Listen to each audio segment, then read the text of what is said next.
Hello everyone, and welcome back to the Cleveland Browns franchise. It's week number 1 of our 3rd season, and we start the season on the road in NRG Stadium to play the Houston Texans. Remember that Houston traded the number 1 pick in the draft to the Jets, but they still had a high draft in Mike Williams out of Clemson. He ended up being number 3 on the depth chart of the wide receivers, so he might be of some help in the slot position. But their number 2 halfback behind Arian Foster is Ezekiel Elliott. It'll give us a good scope of how he is faring in this franchise anyway. To start us out, Jared Goff and the Texans have the ball first here in week number 1.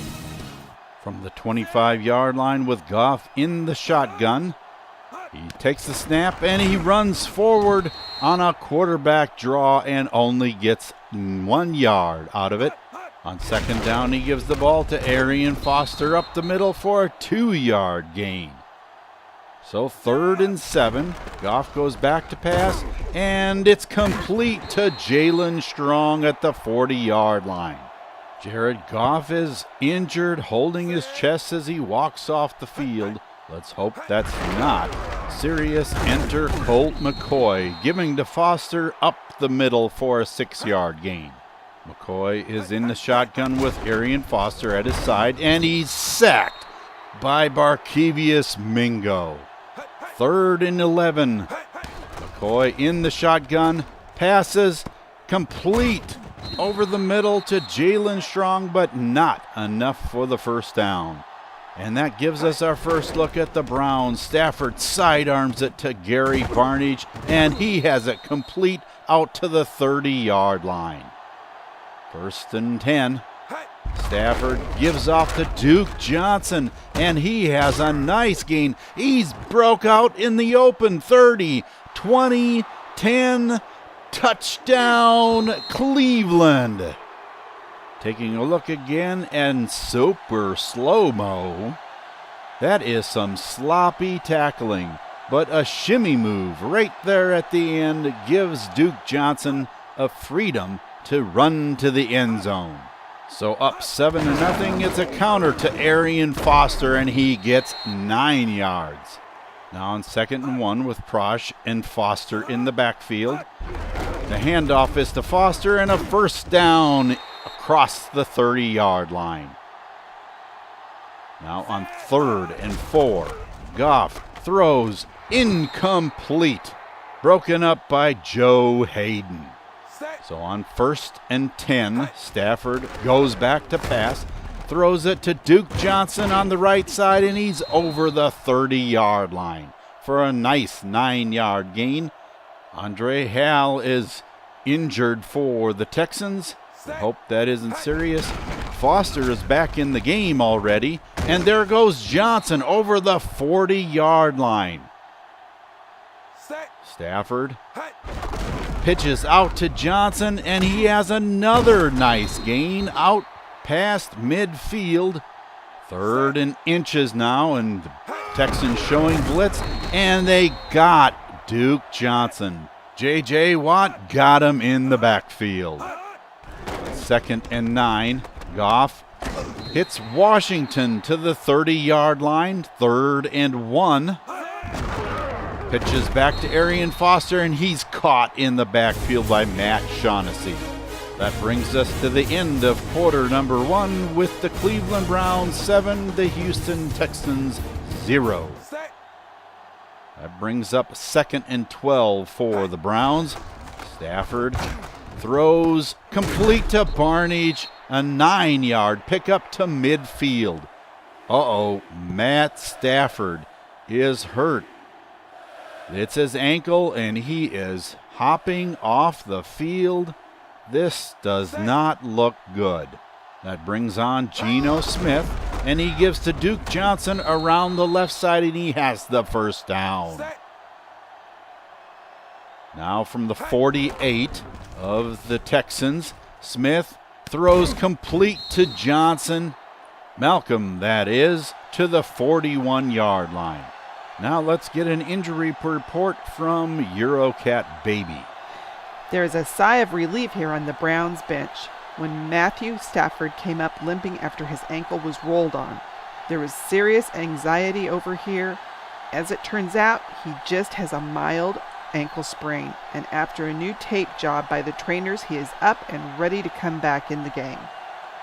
That is good news indeed. That's the last thing the Browns need.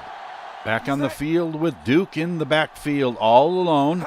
Smith goes back to pass, and it's complete to Perriman inside the 25-yard line. First down, Cleveland. And from the 24, Smith rolls right, hits DeAndre Hopkins, and he's inside the 15. 2nd and 10 now. Smith is caught in the backfield. Jadeveon Clowney showing off his speed around the edge. Stafford is back in there, and it's incomplete over the middle. That brings on Ka'imi Fairbairn for a 37-yard field goal. It's up and good. 10-0 now is your score. 2nd and 7 with an empty backfield. Goff is sacked by Barkevius Mingo, the second on the day. 3rd and 13, Goff goes back to pass, long and incomplete. So after a punt, we have Robert Turbin in the backfield now. And the pitch out is to Turbin. He has a long gain down to the 26-yard line of the Texans. 1st and 10. Johnson's back in there, and the give is to him, and he's inside the 20-yard line. 2nd and inches. Stafford goes back to pass, and it's complete to Perriman inside the 5-yard line. 3rd and goal now. Stafford gives to Turbin, and he is caught short, and that will bring us to the 2-minute warning. With your score, 10-0 Cleveland. And with that failed conversion, it brings on Ka'imi Fairbairn for an 18-yard chip shot, and it's good. 13-0 now. Goff in the shotgun, goes back to pass, and he has a lot of time. Completes it to Cecil Shorts at the 31-yard line. They go with the hurry up, so it's 2nd and 4. Goff is in the shotgun again, and passes incomplete. Dropped by rookie Mike Williams. Goff fakes the handoff to Arian Foster, tries to run it, but it is caught behind the first down line. Here's a look at Fabian Moreau, rookie sensation. A look at that speed, and one man to beat, and he could have gone the distance. That brings us to the end of the first half with your score 13-0 Cleveland. The Browns have had good success behind their running game, especially with Duke Johnson coming up with a 70-yard scamper for the first score of the day. The defense is what really has put on a show here in NRG Stadium. They've only allowed the Texans 50 yards of offense here in the first half. Can they keep up the domination game? Let's see how they do in the second half. Welcome back, everyone, for second half coverage of the Houston Texans and the Cleveland Browns from NRG Stadium in Houston, Texas. The Browns have put on a defensive clinic here in the first half and look to continue the success. Now let's go to Eurocat Baby for a coach report. Coach O'Brien's offense has been dominated here in the first half, and he said that the offensive line is not creating any holes for Arian and Ezekiel to run through. He feels that in order to have some success, they are going to have to open up some holes and block better for Jared Goff. Coach Bettini said that he is very pleased with the play of his offense, but would like to see the intensity maintained through the whole game. He also would like to see the passing game open up a bit as well, but said that he will take what he can get. Thank you for that report, but I just don't know. If it ain't broke, don't fix it. Well, let's see how the second half goes anyway. The Browns have it first to start the second half at the 24-yard line. Stafford takes it back and is sacked by Clowney again. 2nd and 18 now. Stafford passes, and it's intercepted by Kevin Johnson. Almost a pick six. If you look at that, he just jumped that route, and the only thing that saved the touchdown was Travis Benjamin inside the 5. So just outside the 1-yard line, Foster is tackled by Berkevius Mingo on 2nd and goal. Foster up the middle. No, he fakes. Goff fakes it, and he doesn't make it into the end zone. 3rd down now. Goff gives to Foster, and he is stopped short of the end zone. That brings out Nick Martin to put the Texans on the board, and it's up and through. 13-3. Stafford in the shotgun, throws, and it's intercepted again. Eddie Pleasant inside the 10, and he scores a pick six. Oh my goodness, that changes this game dramatically. The Browns need to get back on track. Stafford comes out at the 16-yard line and throws to Gordon over the middle. 1st down. From the 29-yard line, the give is to Robert Turbin around the right side, and he muscles his way across the 40-yard line for another 1st down.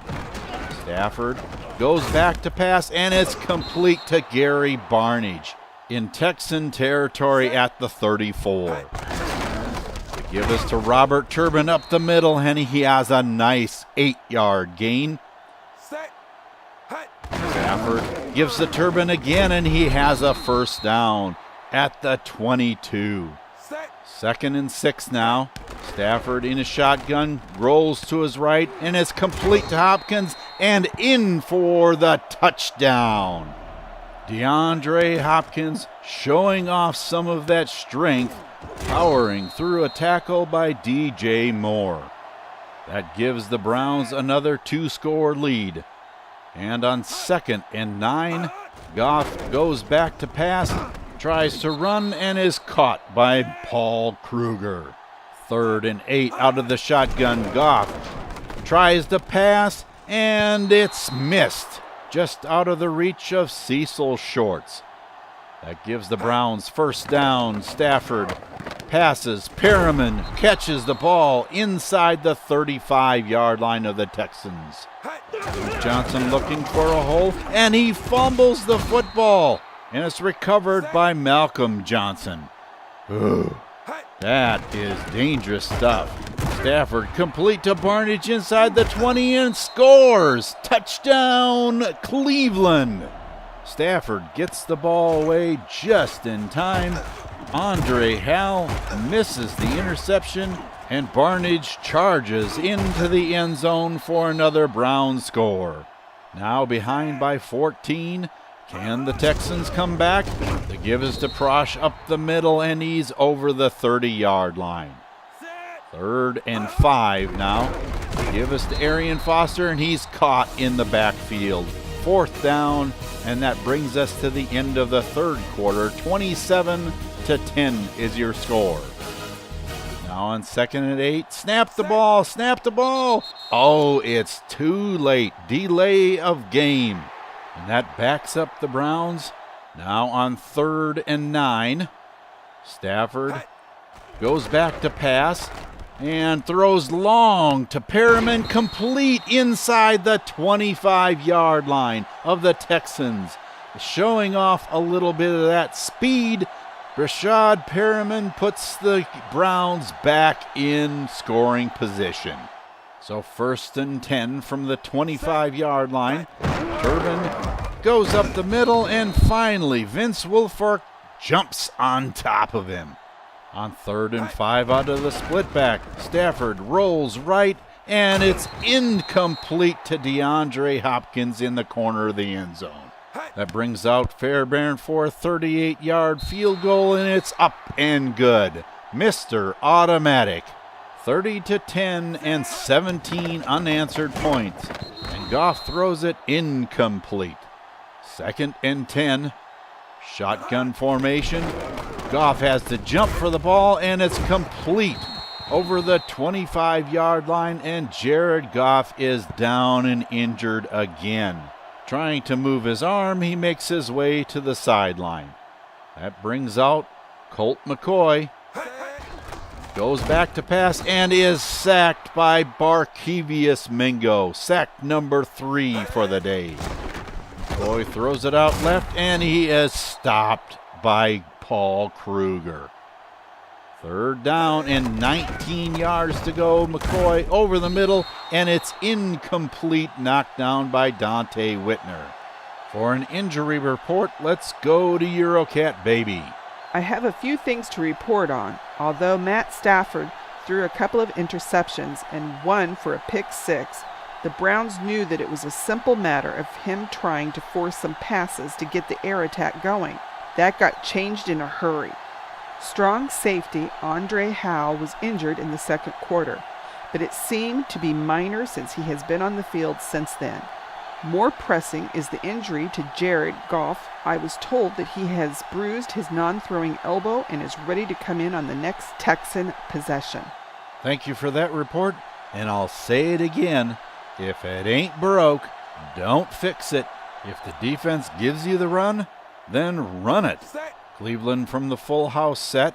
Stafford gives off to Johnson, and he fumbles the football again, picked up by Brashad Perriman. I think I'm suffering from a little deja vu here. Stafford decides to run the ball, and he slides. Nicely done, avoiding the contact. 1st and 10, pitch out to Johnson, and he powers his way across the 40-yard line. From the shotgun on 3rd and 5. Stafford goes back to pass, and it's complete to Brashad Perriman inside the 35 to the 32. Next the give is to Johnson, and he's tackled by J.J. Watt in the backfield. 3rd and 11. Mostert around the side. Ooh, and he hit hard. Fumbles the football, and it's recovered by Jeffrey Pagan going the other way. And he got hit by Jeffrey as well. And he picks up his own fumble and runs it almost out to midfield. The Browns suffering from fumbleitis this half. From the 48, Goff on the play fake and is dropped by Ashley Palmer. On 2nd and 15, Goff drops back to pass and completes it to Strong over the middle. 3rd down conversion coming up from the 44-yard line.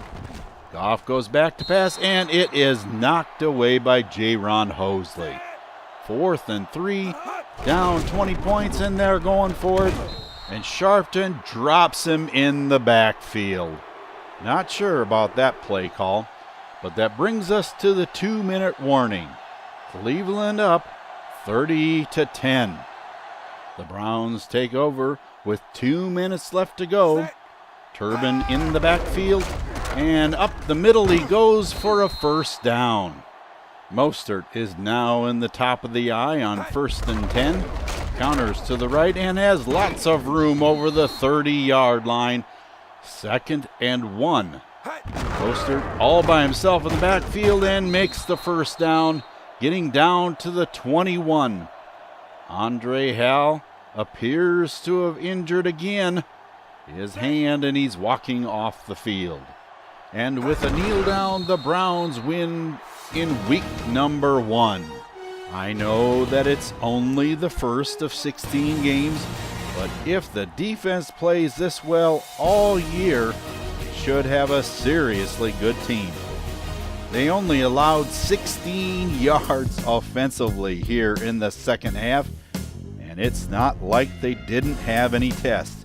One of them was a goal line stand from the 1-yard line after Matt Stafford threw his first interception. That was quite a performance. I was a little concerned with Duke Johnson coughing up the ball twice. I certainly hope that doesn't continue, or we could be seeing a lot more of Raheem Mostert and Robert Turbin. Taking a look at the players' stats, although the offense was able to put 30 points on the board, Matthew Stafford and Duke Johnson had mixed performances. Stafford threw for 182 yards with 2 touchdowns, but had 2 interceptions to go with that. Duke Johnson had 111 yards on 14 carries, but remember that one of those carries was for 70 yards. And don't forget about the 2 fumbles. Overall, the offense had a good outing, but there's definite work to be done. It's hard to critique the defense because the only way they could have done any better was if they could have had an interception or fumble recovery. I would call it a defensively complete game that we saw out there today. Next, the Browns will be traveling back home to play the Jacksonville Jaguars in First Energy Stadium on Sunday Night Football. Jacksonville has really taken some hits in free agency this season, but still had a good outing in week number 1. They will have the number 3 pass offense and number 3 pass defense. Gee, I wonder what their concentration could be on.